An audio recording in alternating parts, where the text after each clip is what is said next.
solar system to other star systems. And I think that's the future that's incredibly exciting. I think that's the future that we want. And you know, there's so many things that make people sad or depressed about the future, but I think becoming a spacefaring civilization is one of those things that makes you excited about the future, makes you excited to get up in the morning. Like, this is something that you can look forward to, that makes you glad to be a human being. I hope that people will see it that way. That is the intent of BFR, is to make people excited about the future.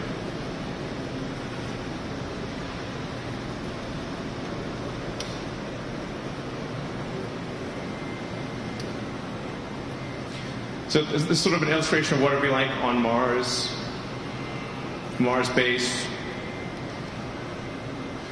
And I want to talk about it. It will show you, like, this is where we were 10 years ago. So we're almost at the 10th anniversary of SpaceX's first flight to orbit. So that was 2008. Yeah, September 2008. It's the first time we made orbit. And we'd had 3 attempts before that that did not succeed.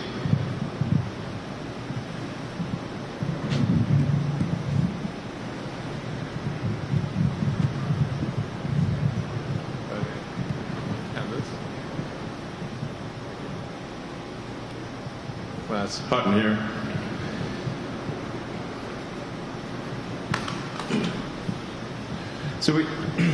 So we'd had 3 attempts to reach orbit, and then the fourth attempt reached orbit in September 2008. And if we had not reached orbit on that attempt, the SpaceX would not exist.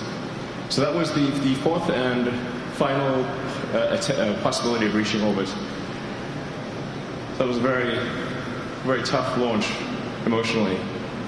But fortunately, that launch did make it to orbit. And then not long after that, we won our first really major NASA contract, or we won the space station servicing contract, and those were 2 things that were instrumental in SpaceX's success. Then that brings us to where we were earlier this year, which is the launch of Falcon Heavy. So we went from Falcon 1 being just a little rocket that could launch only half a ton to low Earth orbit, and it had no reusability, to Falcon Heavy, which is the most powerful rocket in the world by a factor of 2, with enough payload to orbit capability to put a fully loaded 737 passengers, fuel, and luggage into orbit. And we were able to launch sort of a fun payload, which is, you know, a Tesla Roadster with sort of a Starman mannequin to Mars orbit. So we were able to launch quite a heavy payload to Mars orbit and bring the 2 side boosters back and land them back at Cape Canaveral. The center core didn't land successfully, but we'll be able to do that, we think, in a subsequent launch. But it is a massive change over the course of 10 years to go from just barely being able to get to orbit to the most powerful launch vehicle in the world by a factor of 2, to have full reusability of the boost stage.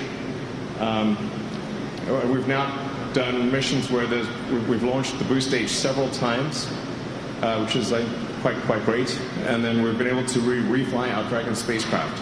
So it's an enormous change over the course of 10 years. And I think if you say, like, okay, how many people predicted in 2008 that SpaceX would have done these things by 2018? I think 0. I think 0. Like, I'm not sure it's 0, but I'm not aware of anyone who had made that prediction, including me, by the way. I would have said this is unlikely. Nonetheless, in 10 years, we got from tiny rocket, barely making it to orbit, to the world's biggest rocket by far, with reusable boost stages, and sending a car to Mars. Although a lot of people don't understand like why we sent a car to Mars. Obviously, that's a bit confusing. Why would you send a car to Mars? That's bizarre. But the real reason was we wanted to just have something that was fun and that people could identify with. And normally when a company creates a new rocket, they like just launch like a slab of concrete or something. And I was like, well, that's pretty boring. So we wanted something that was fun and that felt like you could maybe be there. And that was like the reasoning behind the car and the astronaut in the car. That was a tribute to David Bowie and the Hitchhiker's Guide to the Galaxy and a few other things. And there's also like the Asimov Foundation series etched in glass in the glove compartment. So that's in fact Asimov's Foundation series is a key inspiration for SpaceX.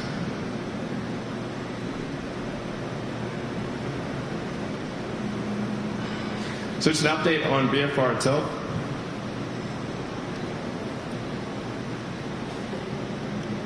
So the design, the production design of BFR is different in some important ways from what I presented about a year ago.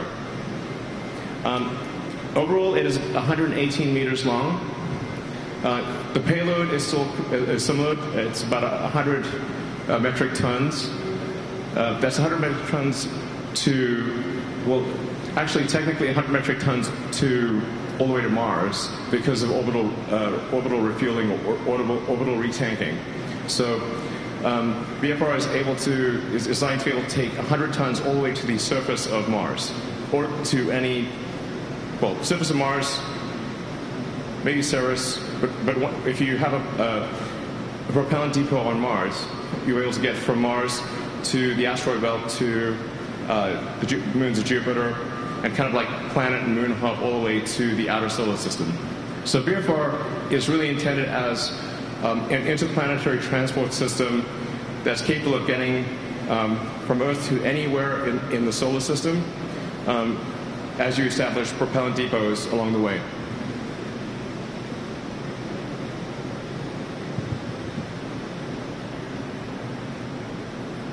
Yeah. So we've increased the payload section to be over 1,000 cubic meters. I think it'll probably end up being something around 1,100 cubic meters. There are forward actuated fins and rear actuated fins. The way that BFR flies is somewhat counterintuitive. If you apply your sort of normal intuition, it will not make sense. I'll try to illustrate that in this presentation.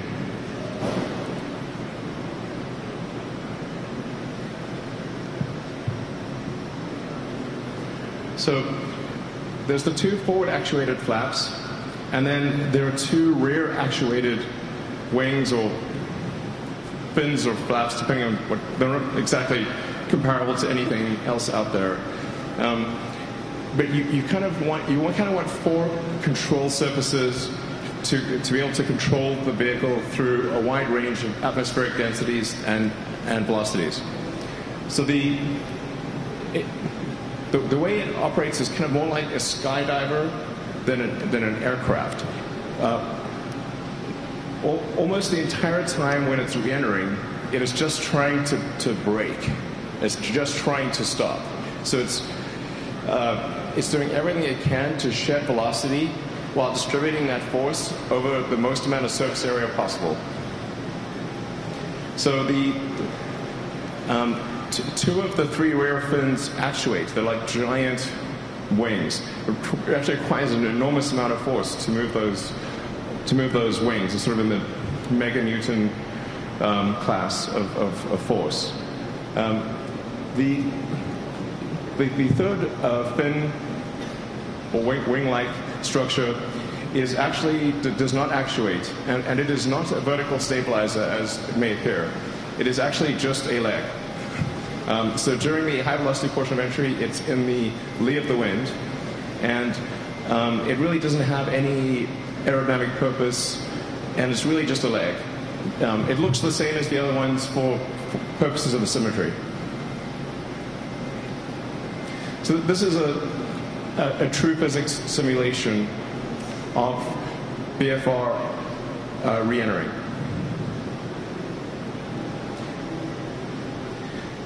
So it is mostly just coming in like this. At a very high angle of attack.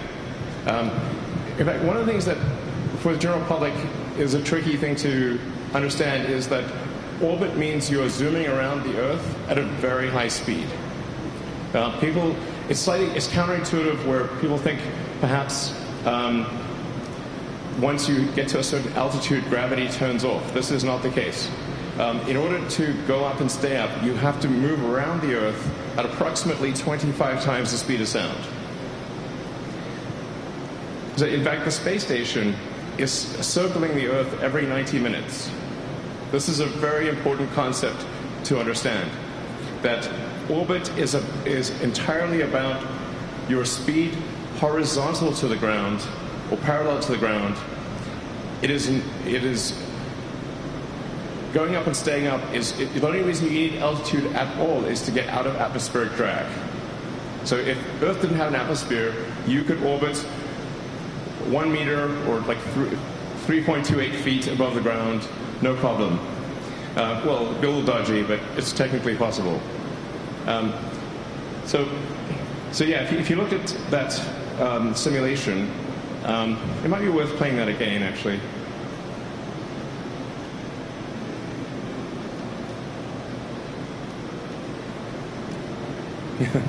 So you can see it's basically coming in, if this is the Earth, if this stage is the Earth, it's coming in like that.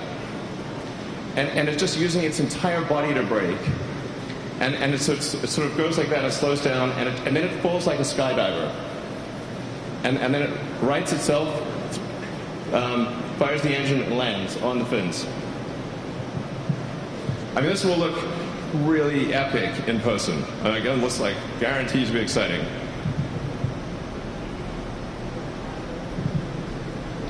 And you can see it sort of falling body first for quite a while.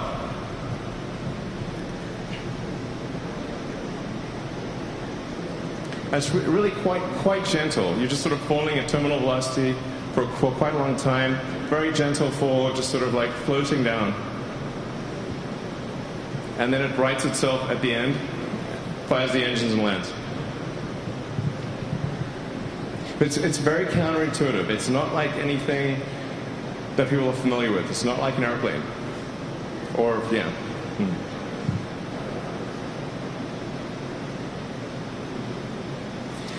And then obviously, if you're landing on the moon, you don't need any aerodynamic surfaces at all, because there's no air. You just need thrusters.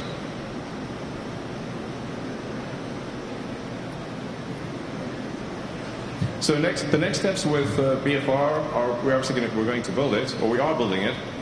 This is a picture of the main cylinder section of BFR. So BFR is 9 meters in diameter. It's really quite enormous. You can get a sense of scale. Like that's to scale. So that gives you a sense of the size of the vehicle. Quite enormous. But we're already building it. So we've built the first cylinder section. So that's the first actual cylinder section of the BFR prototype. And we'll be building the domes and the engine section soon. And then this is the Raptor engine.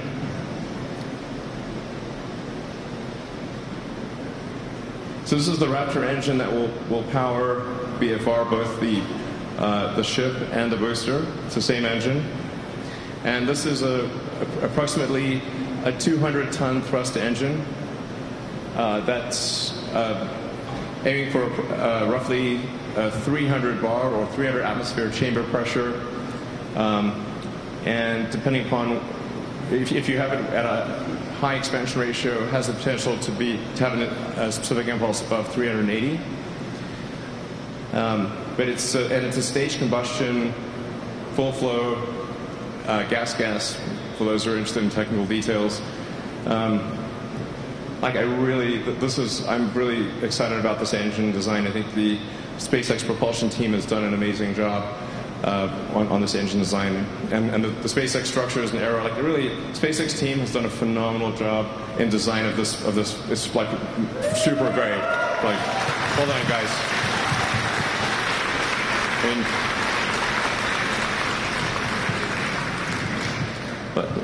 This is a stupidly hard problem, and SpaceX engineering has, I think, done a great job with this design. It's I don't think most people, even in the aerospace industry, know what question to ask. It took us a long time to even frame the question correctly. But once we could frame the question correctly, the answer was, I wouldn't say easy, but the answer flowed once the question could be framed with precision. And framing that question with precision was very difficult. Oh, yeah. So this is the trajectory. So we'll take off. They have booster separation, go into parking orbits, do a translunar injection, fly around the moon, and then come back and land. Yeah. That should take basically about 4 or 5 days, and be very exciting indeed. We'll do a bunch of test launches without any people on board before having people on board. To be clear, it's going to be very important to test this vehicle thoroughly before putting anyone on board. Yeah, but I can't wait. I'm super fired up about this. This is amazing. So, funding BFR is definitely a key question, and that's really where we need to seek every possible means of funding. Obviously, we've got launching of satellites. We've got servicing the space station. So we've been transporting cargo to and from the space station for several years now. And next year we'll start transporting astronauts to and from the space station. We've got the Starlink global broadband system that we're developing, which will also be a key source of revenue. But then private customers or any customers for BFR are incredibly helpful in funding the development of the rocket. So that's where I'd like to introduce the first paying customer of BFR. So let's see. Yusaku Miyazawa, please come forward. Yeah.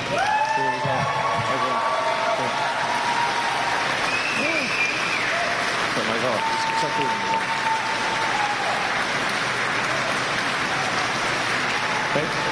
God.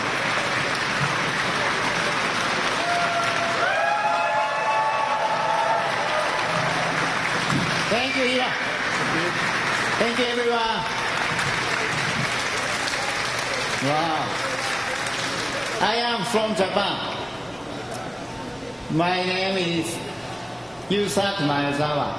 You can call me MC, please. Thank you.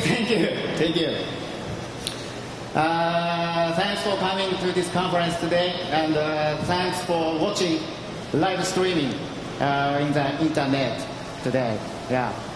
Finally, I can tell you that I choose to go to the moon. Yeah.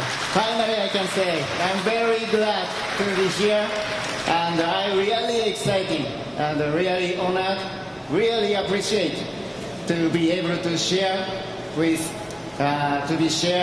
announcement with you and people all over the world.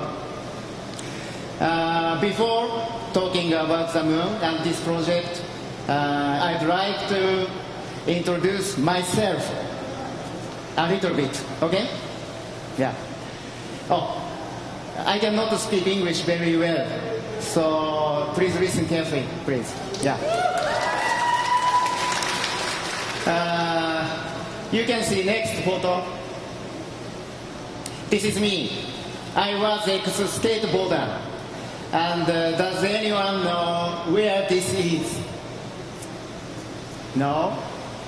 This is Santa Monica. Yeah. Yeah.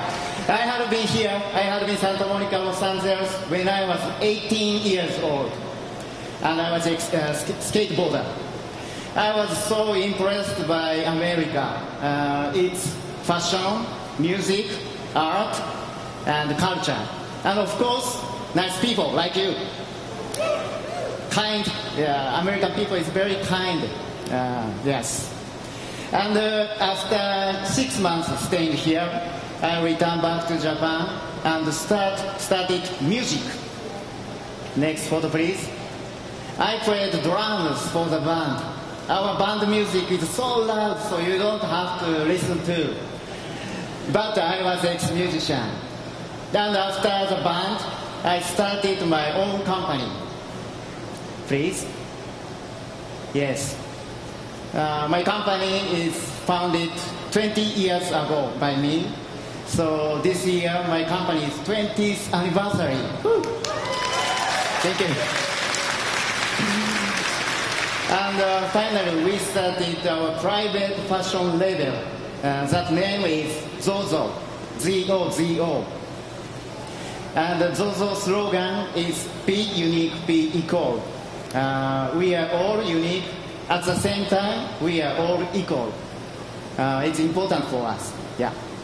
You can check our website, zozo.com, zozo.com later. Thank you. Okay, that's all about me. So let's move talking about the moon and this project. Okay? Yeah. Now on to the main topic of the day. Many of you may be wondering, why do I want to go to the moon?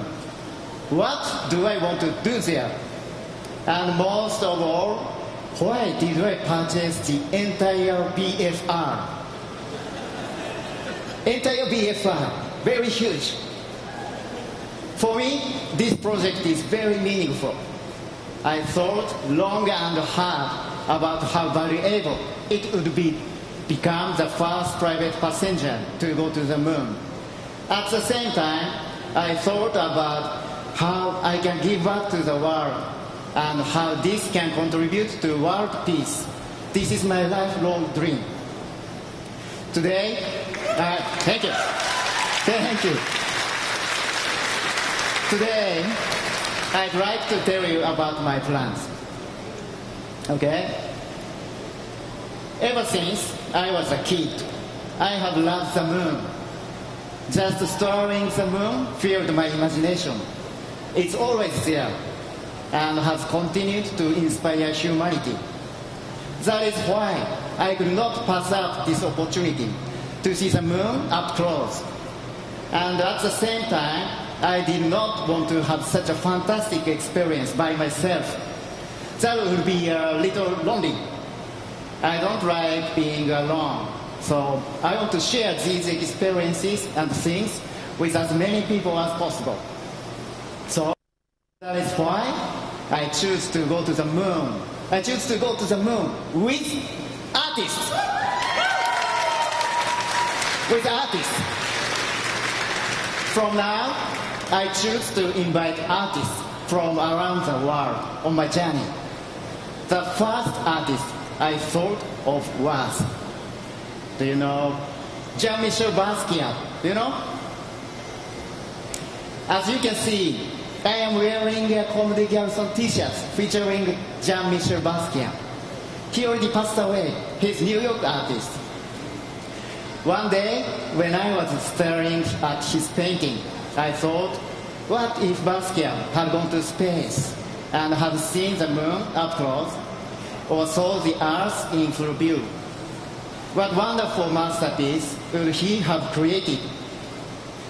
Just thinking about it now gets my heart racing. But once I got started, I could not stop thinking about who else.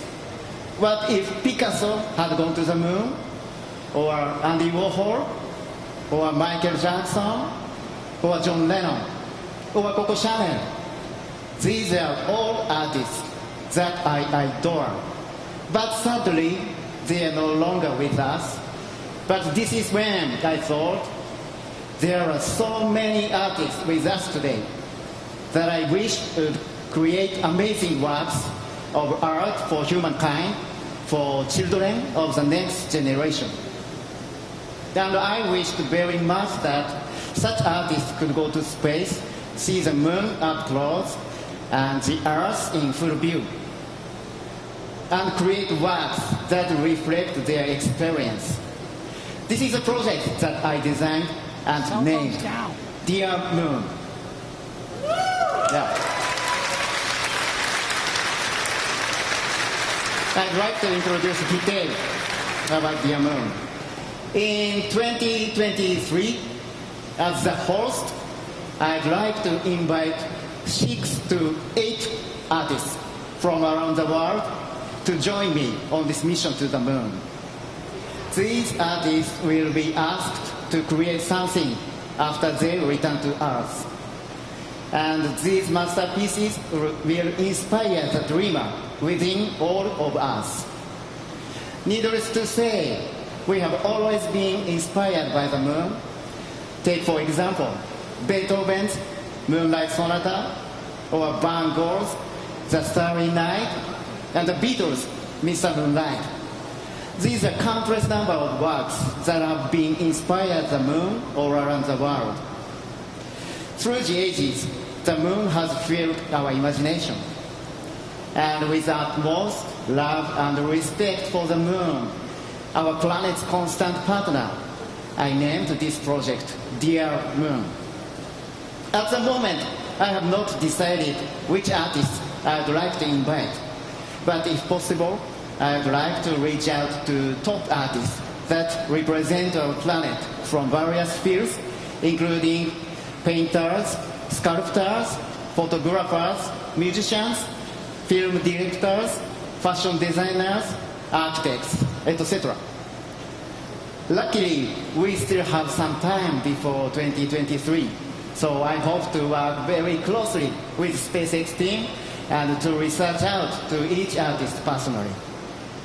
By the way, if you should hear from me, please say yes and accept my invitation. Please don't say no. Okay. In any case, there is still a lot that I cannot announce today, sorry. So I will continue to provide regular updates. We have also created a special website for Dear Moon, which will go live after the press conference. So please take a look. Domain will be dearmoon.earth. Dearmoon.earth, please check out. And I will also keep posting on my social media accounts. So please follow my accounts as well. Okay, so what did you think about this project? Oh. Thank you. Thank you. I was so nervous because my English is poor, but I am glad I got through it. Thank you. And I hope my English was not too painful to you to listen to.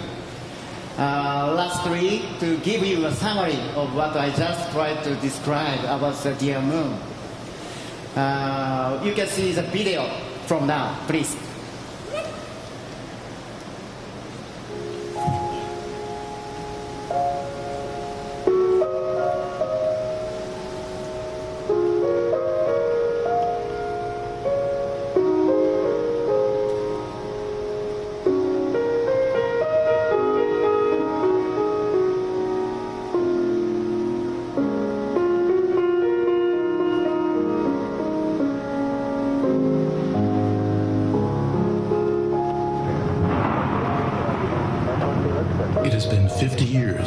since Apollo 8 achieved lunar orbit in 1968.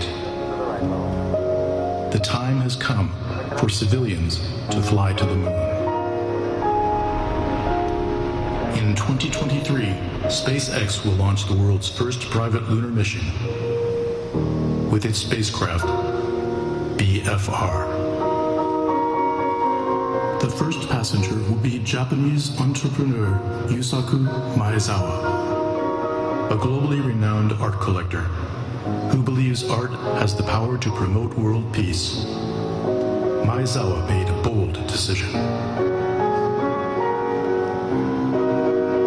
A painter, photographer, musician, film director, fashion designer, Maezawa will invite artists that represent Earth on his journey to the moon. The distance to the moon is 240,000 miles.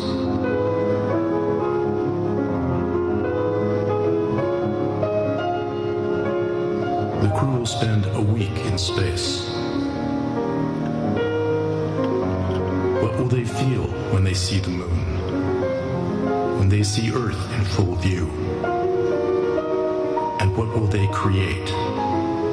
Their works will certainly become a legacy for humankind. An awe-inspiring, global, universal art project is about to begin. Dear Moon.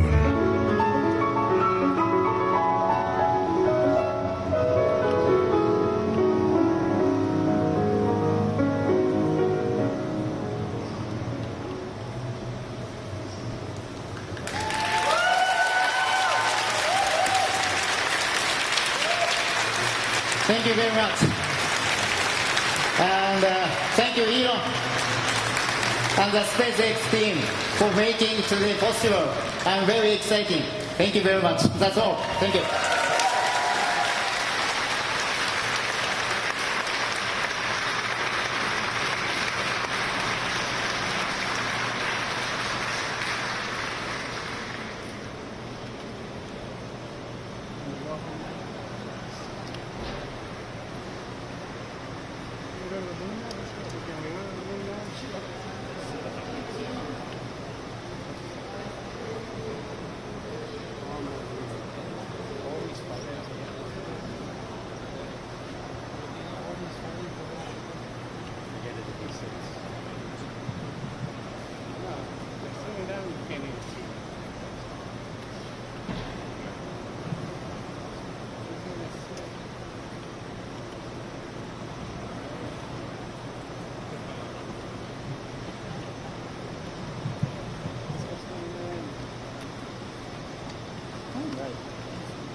All right, so can we do some Q&A?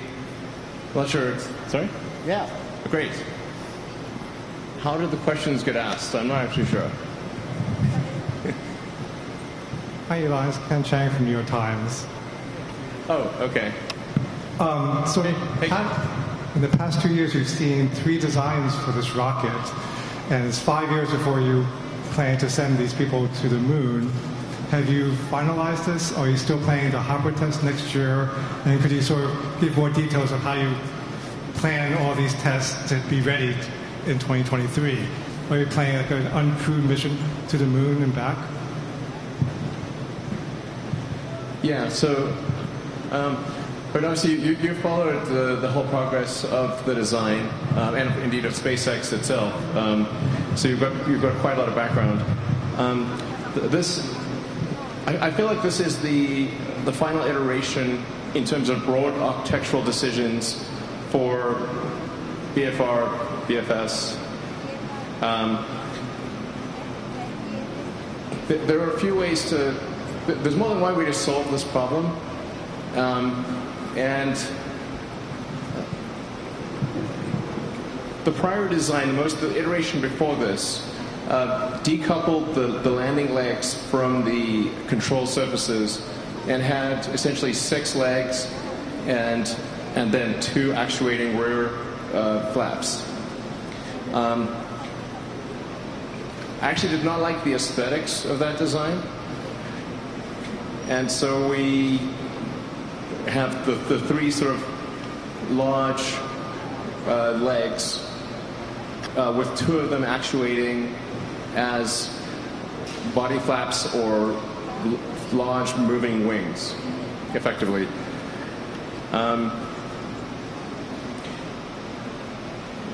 I think this design is probably on par with the other one. It might be better. It's slightly riskier, technically, because of coupling legs and sort of the actuating wing fin flaps. But I think it's the right decision overall. I think it looks beautiful. And I love the Tintin rocket design, so I kind of wanted to bias it towards that. Yeah, if in doubt, go with Tintin. And then additional flights, we're going to do a lot of test flights. So we still anticipate doing hopper flights next year. And then, depending upon how well this go, we'll do high altitude, high velocity flights with the ship in 2020, and also start doing tests of the booster. And if things go well, we could be doing the first orbital flights in about 2 to 3 years. And then we'll do many such test flights, and before putting any people on board. I'm not sure if we will actually test a flight around the moon or not, but probably we will try to do that without people before sending people. That would be wise. Yeah.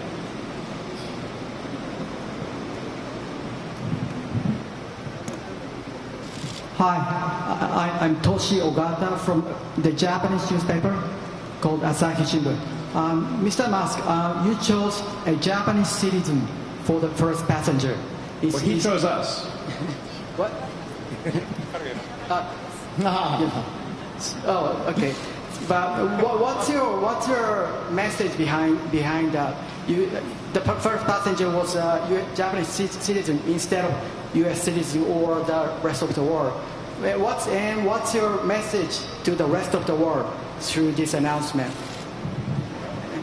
Well, he is I think, the bravest person and the most willing to do so. And he was the best adventurer, I think. He stepped forward to do it. To be clear, this is, it's really, we're honored that he would choose us. This is not us choosing him. Yeah. I would defer to comments. Maybe you would like to make some comments, but he's a very brave person to do this, and because he is paying, a lot of money. We're not disclosing the amount, but he is paying a lot of money that will help with the development of the ship and booster, and ultimately, this system, this BFR system, is intended to be able to carry anyone to orbit and to the moon and to Mars. And so he is ultimately helping pay for the average citizen to be able to travel to other planets. It's a great thing. Yeah.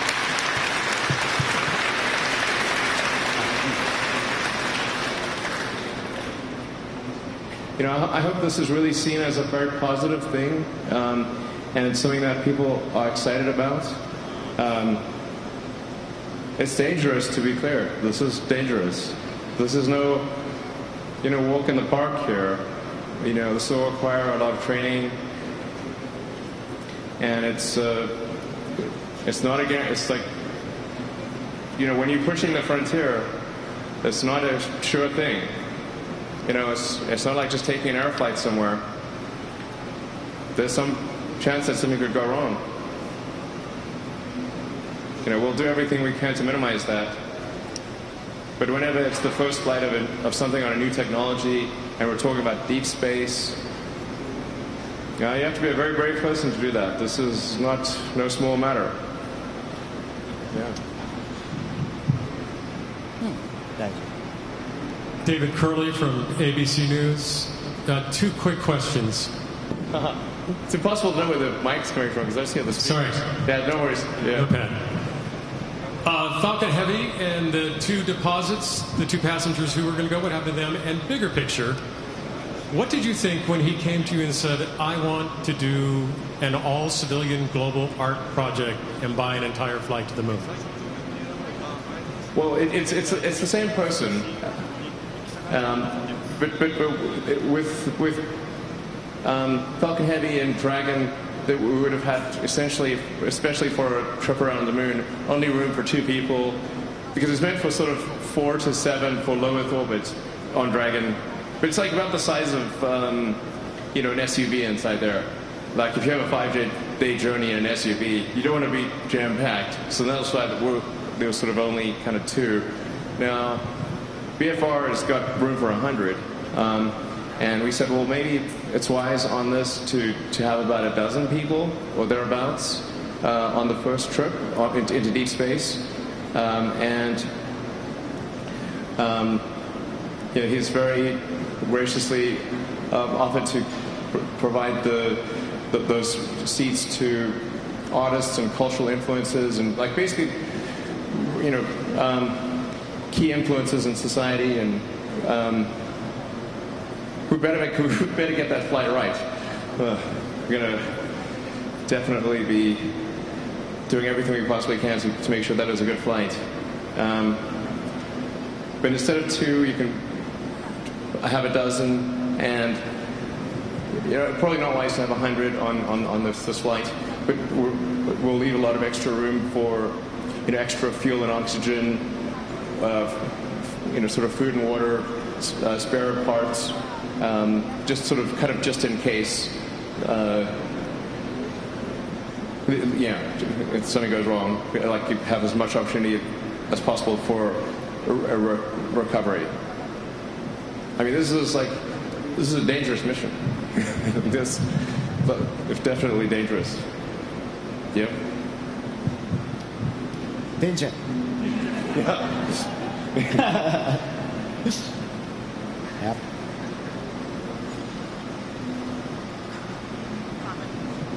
Hi, my name is Makoto Mitsui from the Yomiuri Shimbun, Japanese newspaper. I have 2 quick questions. One goes to Mr. Maezawa and one goes to Mr. Elon.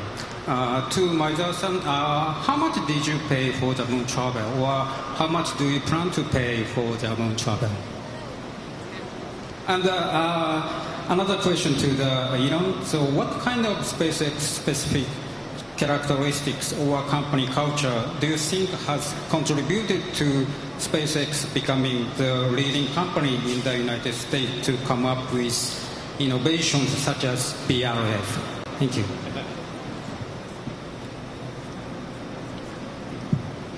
Sorry, I cannot answer the price, the cost today. Sorry.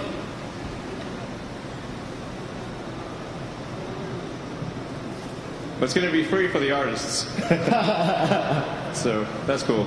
I think it's a really good gesture. Yeah. It's good of you to do that. As far as I think what attracts a lot of the best talent in the world, so the best engineers in the world, to SpaceX is the nature of the mission, which is we want to advance space technology to make humanity a multi-planet species, and I think that the very best engineers in the world, it's not just about a job or making a salary or whatever. It's like, how was the time spent? Did it matter? What was the significance of the project? This is very important, I think, to the best engineers, because the best engineers, they can work anywhere. And I think the fact that this is a mission and it's a lot of hard work, but we're trying to go about it in the right way. I think this is a key reason why some of the best people in the world come to work at SpaceX, and that's how we're able to make progress.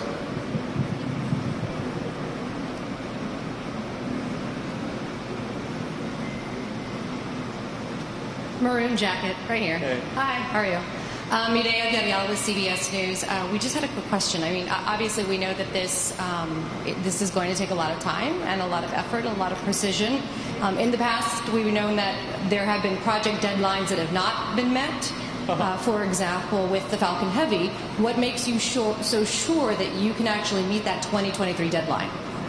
No, we're definitely not sure. I want to be clear.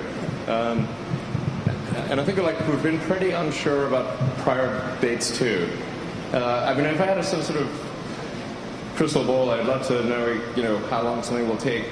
I mean, you have to set some kind of date that is kind of like the things go right date.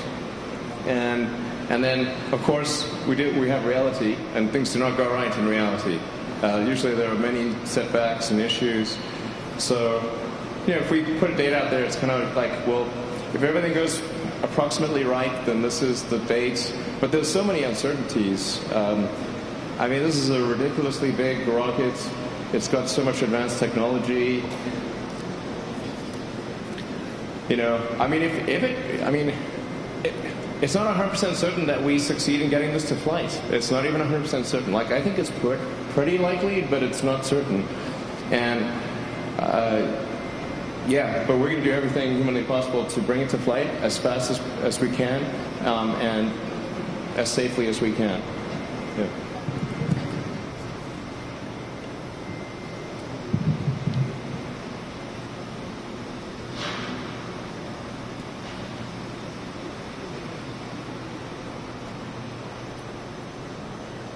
Hi, Stephen Clark from Spaceflight Now. Elon, have you made a decision on where the BFR will launch and land initially? And also, for Yusaku, if you're not saying how much you are paying, but can you say if you've made a down payment of any kind at this point? Thank you.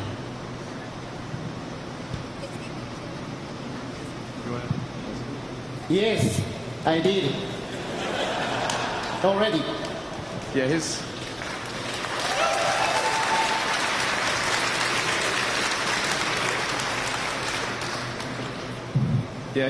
a real deal.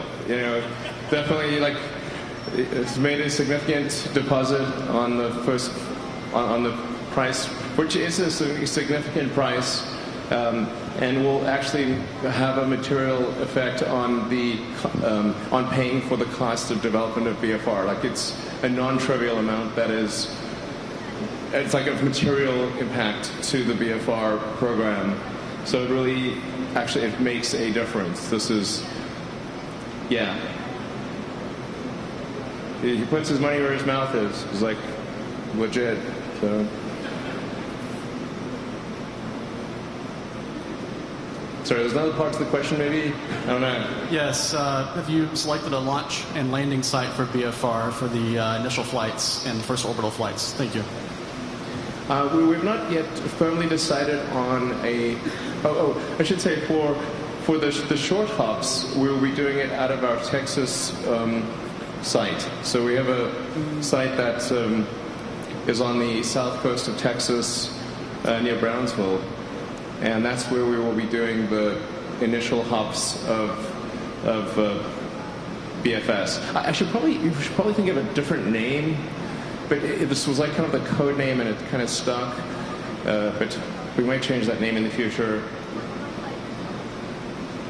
Yeah, the only thing is, I think we want to name the first ship that goes to Mars after the Douglas Adams, my favorite spaceship, the Heart of Gold from Hitchhiker's Guide to the Galaxy. Yeah. As for the first orbital flights, we have not made a firm decision on that, and it may actually be that we launch from a floating platform. That's possible. Yeah.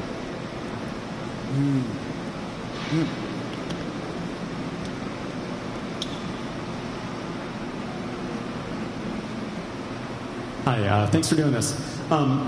You've shown us the outside of the spacecraft. Can you talk about the work that you've done so far and what the plan is for stuff that goes in it? Life support, interior, all the safety stuff you're going to need. And speaking of safety, you mentioned this is a very dangerous mission. Can you talk a little bit more about that? Like, is there any quantification you can provide to us? Any sort of testing you're doing to the carbon fiber body, things like that, to ensure that this can be as safe as possible? Thanks. For the interior, we've just had some sort of concepts in terms of what it would be like, and depending upon what type of mission, you'd have a different configuration. So if you were going to Mars, for example, that's at least kind of a 3-month journey, maybe upwards of a 6 or 7 month journey. So if you're going to be in something for 3 to 6 months, you want to have like a cabin, and then have like a common area for recreation, and some sort of meeting rooms, or because you'll be in this thing for months. Now, if you're going, say, to the moon or around the moon, you kind of have a several-day journey. So probably still want cabins. Yeah. Common area. I think you want to have like a lot of like what is the most fun that you can have in 0G? That for sure is a key thing. Fun is underrated. It's like 3 more of that. So, but like, what is the most enjoyable thing we can possibly do? We'll do that, I think. And then safety-wise, this will be built upon our work with the NASA Crew Dragon design. We're going to put more engineering effort into having a fully recyclable system for BFR, because if you have a very long journey, it makes sense to have like a sort of closed loop oxygen CO2 system, a closed loop water system. Whereas if you are, say, just going out for several days, you don't necessarily need to have a fully closed loop system. So there's like a fair bit of engineering that's needed for the Mars journey, but I think probably we can mostly leverage the work we've done for the NASA Crew mission to the space station for the lunar journeys. And we've learned a great deal from NASA, and I really just want to, just give another word of appreciation to NASA. We would not be where we are today without them, and that NASA does remain our primary priority, along with national security space missions. Yeah. Hello, I'm Tim Fernholtz with Quartz over here. Hey Elon, hey MZ. Question for each of you. MZ, I'm curious if you could talk about what kind of training you expect to go ahead of this mission, what the experience is going to be like to you, and how much input you're having in that's tourist experience.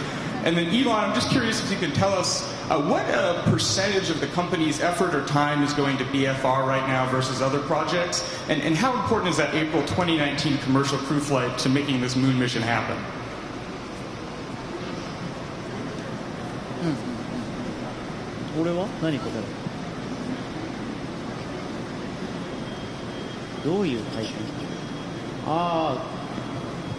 Can I answer in Japanese? Yeah. これから全部決めますと。まだ何も決まってません。で、トレーニングもどんなことするかもまだ分かりません。So nothing is written in stone, so we are going to start discussions and decide here on forward. And we haven't really discussed what type of training we'll be doing as either. All right. Let's see. In terms of SpaceX resources, this is still quite a small portion of SpaceX resources. Certainly less than 5% of SpaceX. Less than 5% of SpaceX resources are currently spent on BFR. Now that will change quite significantly in the years to come. But overwhelmingly, our resources are focused on launching satellites, transporting cargo to and from the space station, and then our top priority is the upcoming NASA crew mission next year, and we're hoping to do a test flight of Dragon 2 in December, and then crewed flight next year, hopefully in the sort of second quarter of next year. So that's definitely our top priority. As we complete Crew Dragon, then we will shift our resources more and more to BFR. So I think, assuming that the National Crew mission goes well, and that's really quite fundamental to the future of SpaceX. As I said, it's the top priority. Then, once that is, it will hopefully, assuming that is successful and goes well, then we're probably towards the end of next year, we would switch a majority of our new engineering development towards BFR by the end of next year.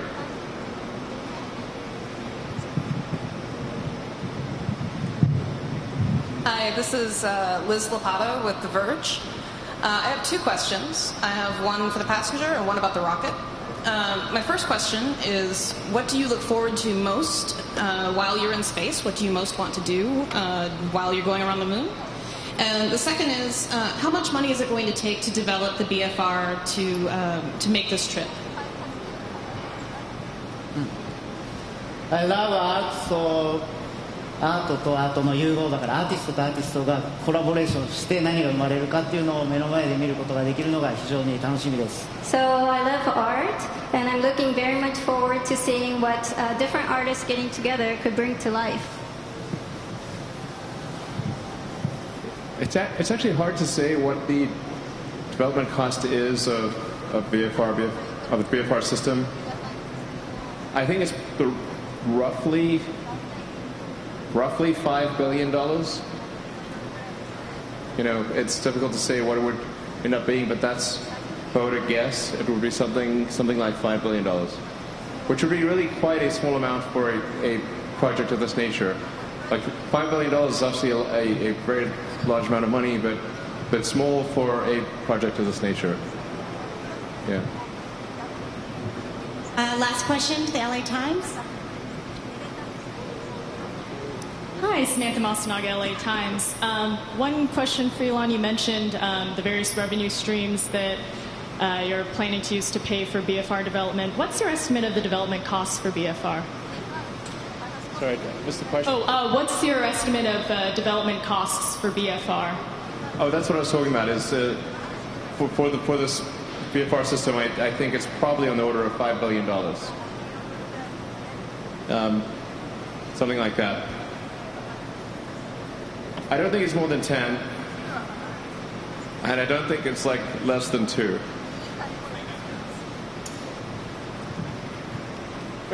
We can do a few more questions if there's, yeah. I want to make sure if you've made your way out here and you feel like there's an important question that we haven't, we definitely try to do our best to answer it. Elon. And by the way, thanks guys for coming out here. It's good to see you. Yeah.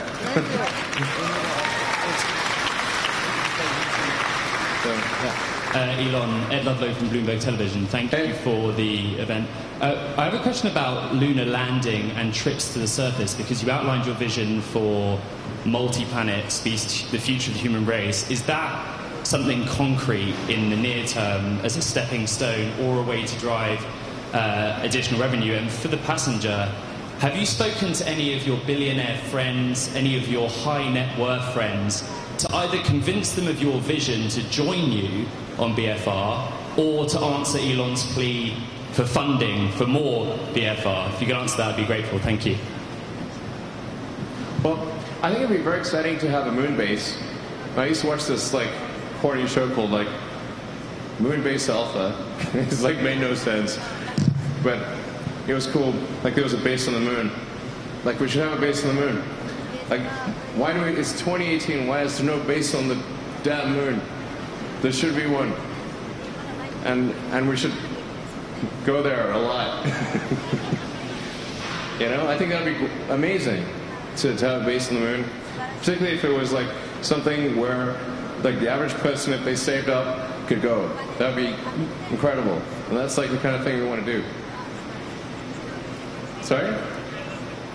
Oh yeah, no. BFR is designed to land on any surface in the solar system, whether there's air or not. That's why it's important to have a propulsive landing system.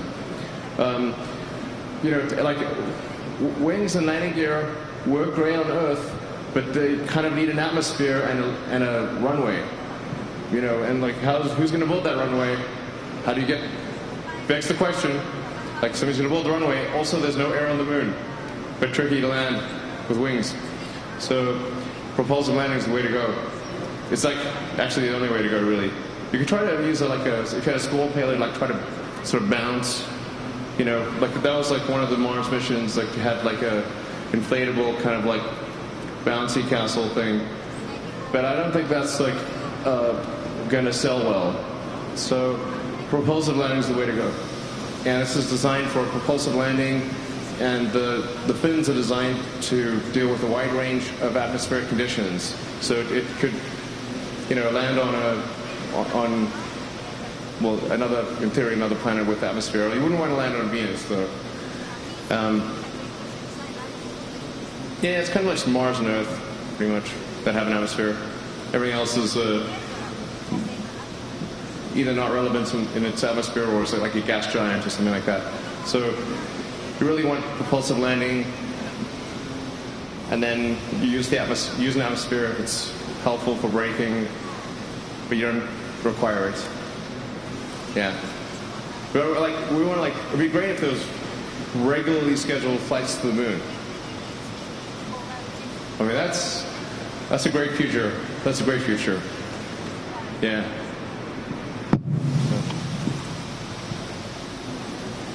Thank you, Elon. Eric Johnson with Reuters News. Let's say you hit your 2023 goal, and you just talked about, you know, regular lunar trips. Can you talk about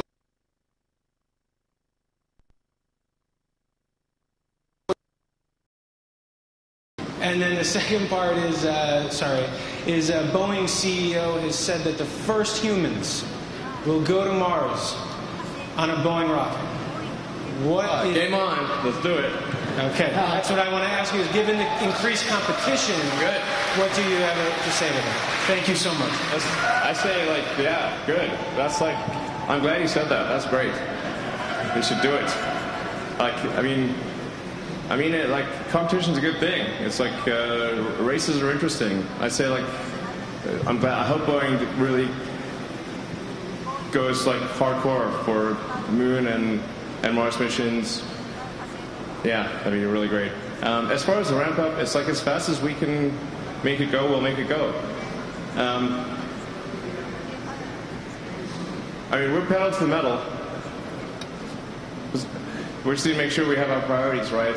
And like our priority is, you know, the NASA, you know, crewed mission, our satellite customers. Those are our current priorities. And once we are confident that that is taken care of, then we will ramp up BFR big time, get the Starlink system active. You know, hopefully that does the trick. And it'd be great if Boeing, like this, really good at making airplanes. So maybe they can be really good at making rockets too. That's great.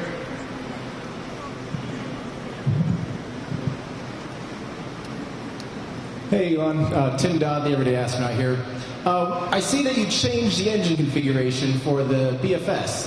Can you talk a little bit about, you know, is there still engine out capability?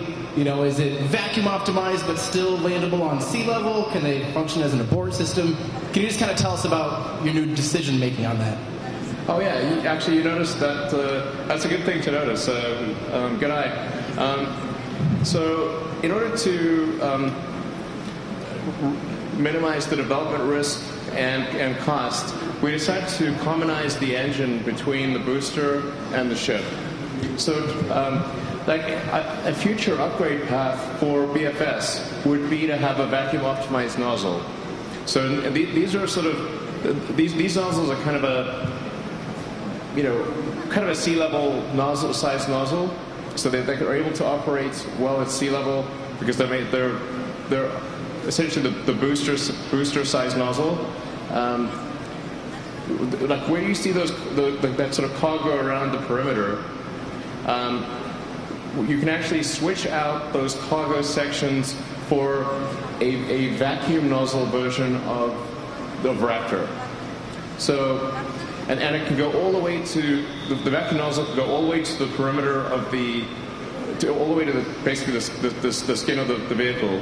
So you can have something which has maybe three or four times the exit diameter of the Raptors that you see there as engines in the perimeter, and the exchange would be that you'd lose basically 2 of those cargo racks in exchange for every vacuum engine, but then your total payload performance to Mars would increase significantly. But we can do the 100 tons to the surface of Mars with those engines.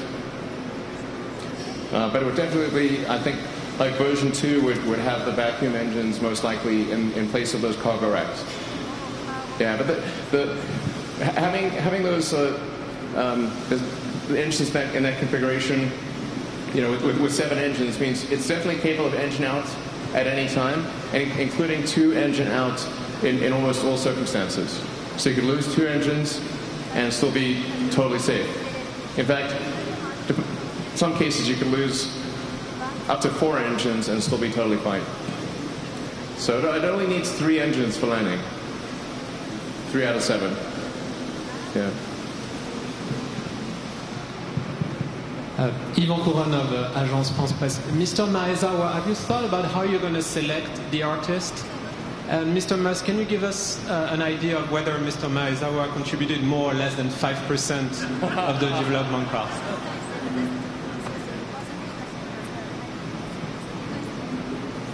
Do you mean? そういうこと。基本的には自分の好きなアーティストに声をかけたいです。In principle, I would like to reach out to the artists that I love. 5% でもやってくれてありがとう。And I'm happy with just 5%. Thank you very much for working on the rocket. Enough. Thank you. Well, I don't think we're going to obviously do any percentage math that would kind of give it away, But it's a material percentage. Material percentage. Hi, Elon. Robert Perlman with CollectSpace and Space.com. Okay. Sorry, it's almost impossible to see what's going on. Okay. You showed a trajectory screen before. For this flight, can you talk a little bit about the profile, maximum G that the passengers will experience? How long will they be at the moon, and how close will they be above the surface? Well, it's important to bear in mind that we can actually adjust the maximum G's in exchange for a reduction in payload.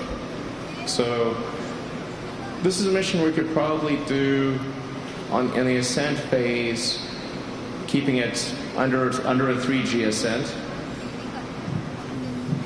Although normally you'd probably want to go to 5Gs, but under 3Gs, maybe even 2.5, because we'd have a lot of extra payload.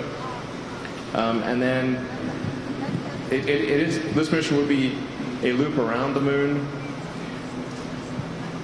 The exact mission profile has not been decided, but I think it would be pretty exciting to kind of skim the surface, go real close, and then zoom out far, and then come back around. So in the diagram it looks kind of symmetric, but I think you'd probably want to go real close and then go zooming past the moon, go far out, kind of get about as far from Earth as you can get within reason. So even the moon's relatively small, and you come zipping back in, and then if we do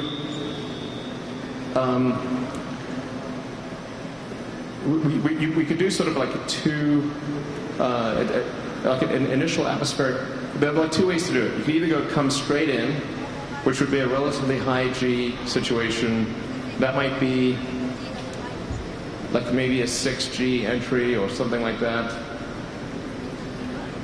Or you could do one where you skim the atmosphere and shed velocity, and then capture into low Earth orbit, and then do a deorbit burn and come in which case you could probably keep the entry Gs hopefully to around 3. This is sort of pretty off the cuff here, but those are kind of, I think, close-ish numbers. Yeah.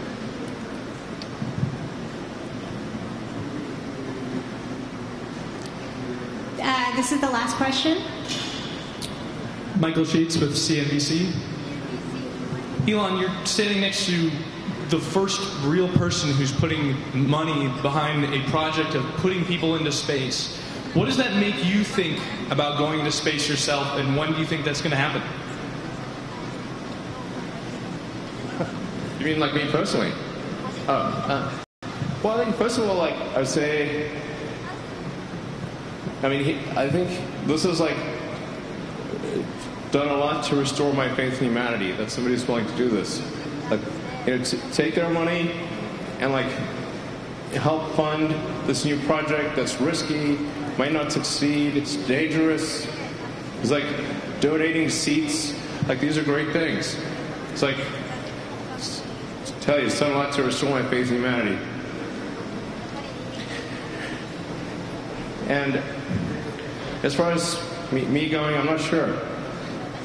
He did suggest, like, maybe that I would join on this trip.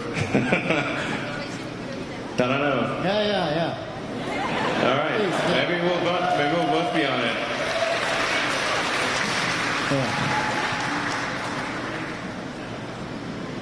All right. Thanks everyone for coming. It's very exciting. It's going to be a really exciting journey, and keep you posted along the way. Yeah. I mean, I'm super fired up. This is going to be great. Thank you.